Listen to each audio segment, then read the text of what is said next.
hadirin yang berbahagia, tahun-tahun sebelum menjelang kemerdekaan bangsa kita, maka pada saat itu ramai satu kejadian yang luar biasa di tanah Tegalega. Saat itu orang-orang berkumpul di sana. Sekelompok orang, mereka melaksanakan sholat Idul Fitri, tapi dengan suasana yang mencekam. Karena pada saat itu sholat Idul Fitri tidak di lapangan, maka suasana begitu menyeramkan, suasana begitu mencengkram. Orang-orang yang merasa tidak tahu dengan hal itu, mereka membawa golok, mereka membawa pisau, mereka membawa senjata-senjata tajam. Tapi apa yang terjadi, saudara-saudara semua, para hadirin yang berbahagia? Tapi justru pada hari ini kita melihat orang-orang melaksanakan sholat Idul Fitri justru banyak di tengah lapangan. Maka pertanyaannya adalah, siapa orang-orang yang berani itu? Siapa orang-orang yang lantang dengan suaranya itu punya keyakinan? Saudara-saudara, maka 22 Maret 1936, orang-orang yang punya suara lantang itu menamai diri mereka sendiri jam 9 pagi di Gedung Persatuan Islam sebagai Pemuda Persatuan Islam. Ana Muslim qabla kulli syai'in.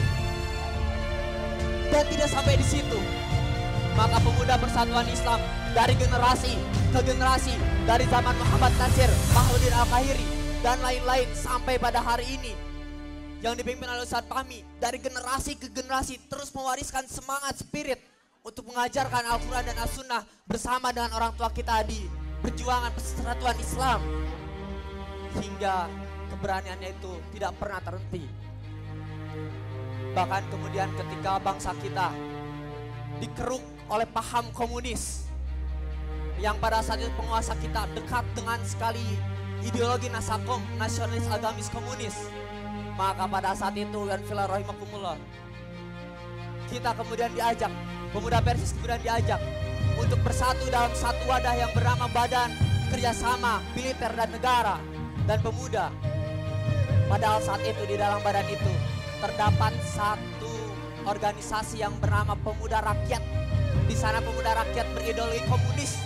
Maka saudara-saudara, apa yang dikatakan oleh orang tua kita, oleh leluhur kita dulu, maka Ustadz Suraidi waktu itu sebagai sekretaris mengatakan dengan tegas bahwa kami Pemuda Persatuan Islam dengan ini menyatakan tegas tidak akan bekerja sama, haram hukumnya bekerja sama dengan orang-orang komunis.